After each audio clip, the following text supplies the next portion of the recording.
नमस्कार, एक न्यूज 24 देख रहे हैं आप और मैं हूं आपके साथ शिवानी। लोकसभा चुनाव को देखते हुए कांग्रेस आलाकमान ने उत्तर पूर्वी लोकसभा सीट पर मनोज तिवारी के अगेंस्ट जेएनयू के पूर्व नेता कन्हैया कुमार को उतारे हैं, खड़ा किए हैं। ऐसे में काफी चर्चा का बाजार गर्म है, लेकिन आज हम लोग विस्तार से चर्चा करेंगे कि उत्तर पूर्वी दिल्ली लोकसभा सीट पर क्या कुछ देखने को मुद्दे ऐसे क्या जुड़े हुए हैं जो कि किसको जीत की तरफ ले जाएगा और किसको हार की तरफ ले जाएगा। इसी पर चर्चा करने के लिए हमारे साथ सीनियर जर्नलिस्ट रविकांत जी मौजूद हैं। रविकांत जी, देखिए, उत्तर पूर्वी दिल्ली क्षेत्र में, लोकसभा क्षेत्र में कन्हैया कुमार को खड़ा किया गया है कांग्रेस के तरफ से। मनोज तिवारी भी खड़े हैं, हालांकि पिछले लोकसभा चुनाव में उनको जीत मिली थी। ऐसे में अगर देखा जाए तो कांग्रेस मुद्दा सेट करने की कोशिश कर रही है, लेकिन आपको क्या लगता है कि जीत की गर्माहट किसकी ओर जाएगी? देखिए, अभी तो जैसे पिछले बार के चुनाव की अगर बात करें और इस चुनाव की गर्माहट में जी, तो इस बार पिछली बार जो अलग अलग लड़ रही थी, जैसे पिछली बार हार और जीत का अंतर बहुत ज्यादा था, 3 लाख के करीब था। मगर इस बार इसलिए कमेगा क्योंकि दो पार्टियां एक हो गई है, आम आदमी पार्टी और कांग्रेस। दोनों में पहले चल रहा था मतभेद। अगर दोनों के कार्यकर्ता, जैसे कि 4 सीट पे आम आदमी पार्टी है और 3 सीट पर ये आपका हो गया कांग्रेस, उसी में कन्हैया है, तो अगर इन दोनों कार्यकर्ताओं का अगर सामंजस्य बन गया तो जो गर्माहट है उसके परिणाम में और भी करीबी अंतर देखेंगे। और दोनों ओर से कह सकते हैं कि एक प्रकार से चैलेंज, एकदम लड़ाकू लड़ाई हम वहां पर बेहतरीन लड़ाई देखेंगे। और केवल कन्हैया की सीट पर ही नहीं, और भी सीटों पर जो जीत और हार का जो 7 सीटें हैं दिल्ली में, उसमें अंतर दिखेगा, फासला में अंतर दिखेगा। अंतर में ये कमी दिखेगा कि पहले एकदम क्लीन स्वीप कर रहे थे, 14 और 19 में 7-7 सीटें जीत गए। फिर हम बात करें, अगर पहले जाएंगे 2009 लोकसभा में, तो 7 सीटें कांग्रेस ने जीत ली थी। मतलब दिल्ली का मिजाज कुछ ऐसा रहा है कि जो भी जीतता है पूरा एकदम सातों का सातों जीत जा रहा है। ये 3 लोकसभा से ये जो देखने के लिए मिला। मगर इस बार जो कन्हैया कुमार का है कि कन्हैया कुमार का जिस प्रकार से देश में पॉपुलरिटी है, तो अब बात करेंगे किसी एक लोकसभा पर कन्हैया कुमार का, तो वहां पर कह सकते हैं कि अभी जो 2 लोकसभा चुनावों से जो मोदी की लहर या मोदी का वेव जो कह सकते हैं, उसे रोकने में तमाम विपक्ष है, मतलब कि सभी चीज साम दान दंड भेद के बाद भी हार जा रही है। तो इस बार एक इंडी अलायंस के बैठक में ये चला था कि सारे विपक्षों का एक उम्मीदवार हो, तो उससे जो वोटों का बिखराव है या कटाव है तो वो बचेगा। जैसे 60% वोट विपक्ष का वोट है, 40% एनडीए के तरफ है, उसके तरफ 38% तो सीधे बीजेपी का ही है। तो इस पर भी कई बार गहन चिंतन मंथन हुआ है। तो उस पर ये परिणाम, जैसे ये उत्तर पूर्व दिल्ली क्षेत्र हुआ, नॉर्थ ईस्ट दिल्ली, तो मनोज तिवारी को प्रदेश अध्यक्ष भी बनाया गया था, मगर विधानसभा के चुनाव में कोई ऐसा परिणाम वह नहीं डाल पाए थे बीजेपी की ओर से। 60 से अधिक सीटें फिर भी जीत ली थी आम आदमी पार्टी, और मनोज तिवारी वहां पर फ्लॉप हो गए थे। तो यहाँ पर ये कहा जा सकता है कि अगर कुछ भी जनता अगर मोदी से उबी और आप कांग्रेस और आम आदमी पार्टी का अगर वोट जोड़ दीजिएगा, तो यहाँ पर कुछ न कुछ घनचक्कर हो सकता है भाजपा के लिए। एक आध सीट का खेला दिल्ली में संभव है। उसमें कन्हैया कुमार इसलिए भी पूरा चर्चा में है क्योंकि वो इतना ज्यादा पॉपुलर विवादों में रहे हैं, वो छात्र नेता, और विवादों में भी रहे 16 से। तो पिछले 8 सालों से उनकी इतनी पॉपुलरिटी है कि वह सीट अभी कह सकते हैं कि पूरा हाईलाइट है वहाँ पर। इस पर ऐसा माना जा रहा है कि कन्हैया कुमार जो है वो मुस्लिम वोटरों को अपने तरफ आकर्षित कर सकते हैं, लेकिन ये कितना, ये जो समीकरण बनाकर कांग्रेस चल रही है और कन्हैया कुमार खास तौर पर चल रहे हैं, ये कितना प्रभाव डालेगा? देखिए, मुस्लिम वोटर तो भाजपा की तरफ ज्यादातर नहीं ही रहते हैं, यह बातें खुली तौर पर कही जा सकती है जी। और जहां पर जैसे आप देख सकते हैं, बिहार में ही देख लीजिए, मुस्लिम वोटरों पर आपने बात किया तो 40 सीटें हैं बिहार में, मगर वह 1 सीटें ऐसा है जहां पर 50% से अधिक मुस्लिम है। तो वहां पर यह देखने के लिए मिलता है कि जब 50% से अधिक मुस्लिम है तो वह एक ही सीट जो भाजपा पूरा लूज की वह किशनगंज था, और वहां पर हिंदुओं की संख्या 50% से कम थी, इसीलिए वहां पर 1 सीट है। तो कहीं ना कहीं मुस्लिम वोट तो फैक्टर है ही। और कन्हैया कुमार ने जिस प्रकार से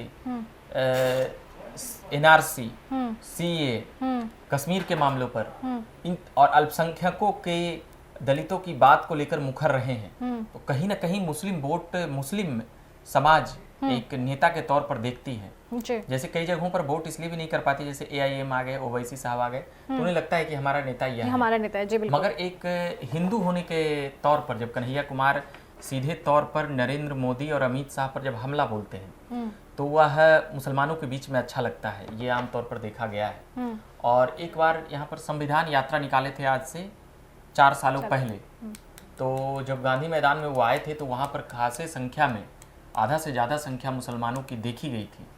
तो उससे भी अंदाजा है कि मुस्लिम लोग कन्हैया को देखकर या कन्हैया के लिए उत्सुक रहते हैं उन्हें सुनने के लिए, और उनके मुद्दे जिस प्रकार से वह मुखर होकर उठाते हैं, और सीधे तौर पर कहें कि मोदी और संघ भाजपा को जिस प्रकार से वह घेरते हैं, उसके तौर पर मुस्लिम समाज उनके साथ एकजुट आने में सहज आसानी होती है। उम्मीद लगाया जा रहा था रविकांत जी कि कन्हैया कुमार बिहार से ही चुनाव लड़ेंगे, लेकिन ऐसे में अचानक कांग्रेस आला कमान ने पलट दी बाजी और उत्तर पूर्वी दिल्ली से उन्हें टिकट दे दिया। लेकिन जैसे पिछली बार अगर आप देखें तो बेगूसराय से उन्होंने जीत, मतलब वो हारे थे और गिरिराज सिंह के अगेंस्ट वो खड़े थे, बहुत ज्यादा वोटों से वो हारे थे। लेकिन क्या कांग्रेस इस बार उन्हें इसलिए नहीं लेकर आई क्योंकि पिछले बार की तुलना में अगर इस बार भी कुछ ऐसा होता है, वो हारते हैं तो कहीं प्रभाव पड़ेगा?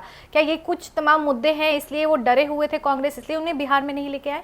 देखिए, आपने सवाल बहुत अच्छा किया कि कन्हैया कुमार को बिहार में आने को क्यों नहीं मिला उन्हें टिकट, तो इसको लेकर कई बार मतलब कि ये बात उठा है। और कन्हैया कुमार जब वाम दल में हुआ करते थे जी हाँ। तो वो जिस प्रकार से मुखरता से जब आवाज उठाते थे तो उन तमाम दलों को घेरते थे, भाजपा हो, कांग्रेस हो, राजद हो, ऐसी तमाम चीजों सभी को लेते थे लपेटे। मगर जब वो 19 में चुनाव लड़ रहे थे तो पूरा यहाँ मजमा लगा दिए थे बॉलीवुड का। भले ही वह सीट कन्हैया कुमार हार गए थे, मगर वह कह सकते हैं कि पूरे विपक्षों की नजर में बेगूसराय को हॉट सीट बना दिए थे कन्हैया कुमार जी।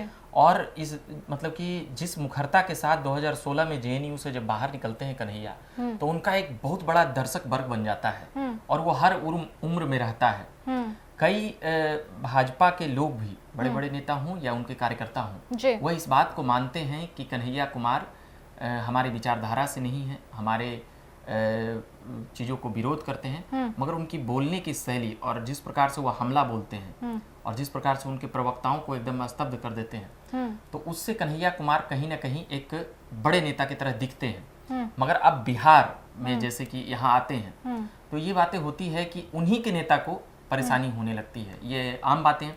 जैसे कांग्रेस के नेता हैं, उन्हें भी परेशानी हो सकती है। और एक तेजस्वी यादव हैं, ये भी बातें अंदर खाने से खूब चली है कि लालू प्रसाद यादव के जो बेटे हैं तेजस्वी यादव, उनको ज्यादा चैलेंज न मिलने लगे या उनके सामने कोई युवा नेता इतना बड़ा न उभरे, एक ही उम्र के हैं। बिल्कुल बिल्कुल। तो इतना बड़ा न उभरे, इसलिए उन्हें बिहार से अलग किया जाता है, इसलिए दूर दूर रखा जाता है। दूर दूर रखा जाता है अगर सीधे तौर पे कहें तो। क्योंकि एक बार बीच में यह भी बात चली थी कि बिहार में कोई बड़ी जिम्मेदारी मिल सकती है। तो यहाँ का कांग्रेस क्या है, अगर सीधे शब्दों में कहें तो यहाँ का कांग्रेस राजद का गुलाम है। ये कहना, इस पर कई लोग आपत्ति जता सकते हैं, मगर मैं प्रूफ के तौर पर भी कह सकता हूँ। ये इसलिए कह सकता हूँ क्योंकि बिना कांग्रेस से पूछे हुए लालू प्रसाद यादव ने खुलेआम सीटें बांटना, सिंबल देना शुरू कर दिया था।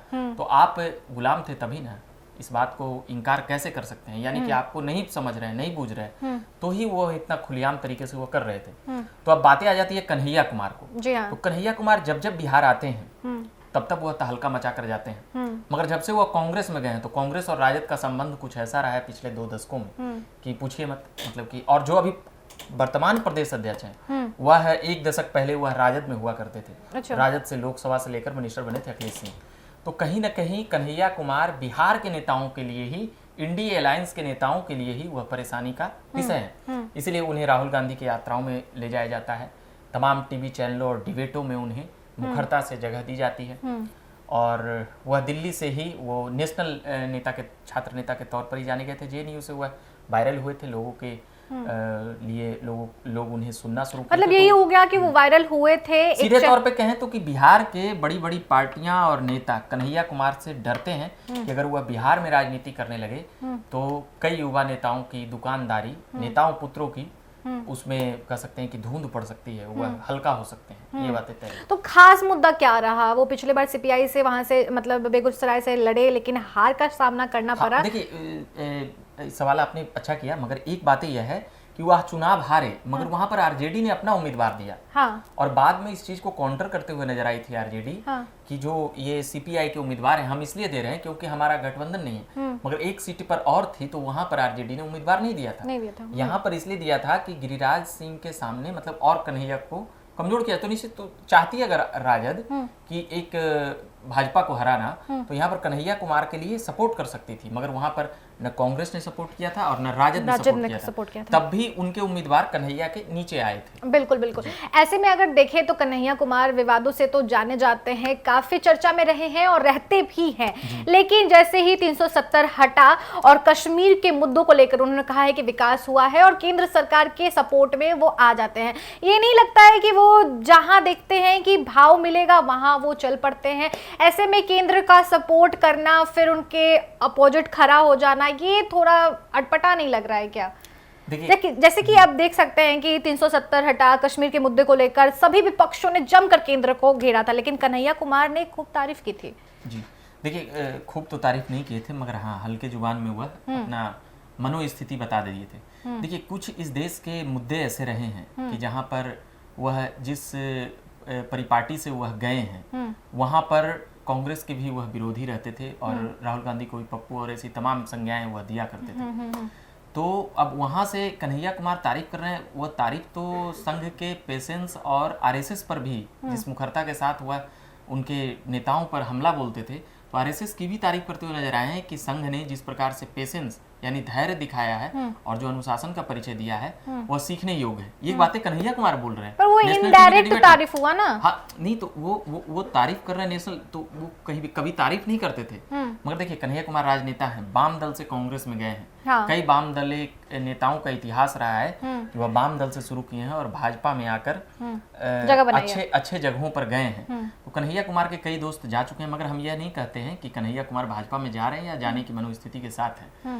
वह अभी जिस मुखरता के साथ विपक्ष में आवाज उठा रहे हैं, मगर कई मुद्दों पर वह कि सरकार को भी समर्थन करते हुए नजर आ रहे हैं। वो बतलाना यह चाह रहे हैं कि हम उन कांग्रेसी नेताओं की तरह नहीं हैं जो अच्छे कामों की तारीफ या श्रेय हम उनको नहीं दें। ये उनका भाव यहाँ तत्काल सत्ताधारी जो है वो कहते हैं कि जो भी राष्ट्र के अगेंस्ट होगा उन्हें देश की जनता स्वीकार नहीं करेगी। और अक्सर अभी भी हाल ही में आप देख सकते हैं कि मनोज तिवारी ने कहा है कि ऐसे नेता को कांग्रेस ने उतारा है जो राष्ट्र विरोधी रहे हैं, राष्ट्र के बारे में कई ऐसे विवादित बयान दिए हैं जो कि देश की जनता स्वीकार नहीं करती है, ना ही सुनना पसंद करती है। ऐसे में ये प्रभाव डालेगा कि कन्हैया कुमार मतलब तमाम देश की जनता जो राष्ट्र से प्रेम करते हैं उन्हें धकेल देंगे।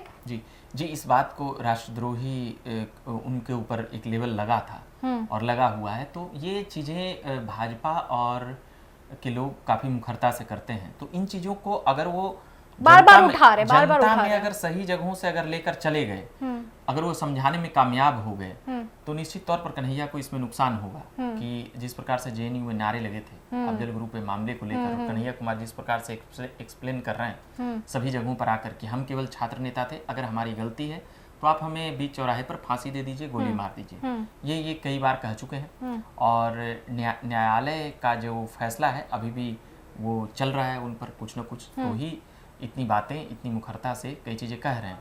मगर अभी कन्हैया कुमार को जिस प्रकार से जन समर्थन मिल रहा है और जिस प्रकार से वो कई राष्ट्रीय मुद्दों पर अपनी बात रखते हैं, उससे इन बातों पर वह उनका कहना था कि वो टेप गलत है, ऐसा कोई हमें सुना दीजिए जिससे कि हम उसमें बोल रहे हैं या क्या कुछ। हम एक छात्र नेता के नाते वहां पर गए थे, बाकी वो बातें करते ही रहते हैं। और कहीं ना कहीं ये बातें अगर भाजपा अगर जनता में ले जाएगी तो निश्चित तौर पर कन्हैया को नुकसान लगेगा।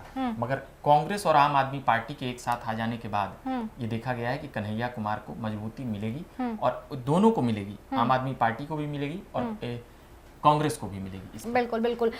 रविकांत जी ने एकदम विशेष रूप से चर्चा को आगे बढ़ाया है और जानकारी तमाम दी है कि उत्तर पूर्वी दिल्ली में क्या कुछ होने वाला है, क्या कुछ घमासान होने वाला है, कैसे समीकरण बनाकर नेताएं अपने चुनावी मैदान में उतरकर चुनाव को आगे लेकर जा रहे हैं कि जीत उनके झोली में ही आए। लेकिन आपका क्या कुछ कहना है इस मुद्दे पर, आप कमेंट बॉक्स सेक्शन में लिखकर जरूर बताइएगा। और इस वीडियो को आप यूट्यूब चैनल पर देख रहे हैं तो हमारे यूट्यूब चैनल एक न्यूज 24 को सब्सक्राइब कर लीजिए और इस वीडियो को ज्यादा से ज्यादा शेयर भी कीजिएगा। और फेसबुक पेज पर देख रहे हैं तो हमारे फेसबुक पेज को लाइक जरूर कीजिए। धन्यवाद।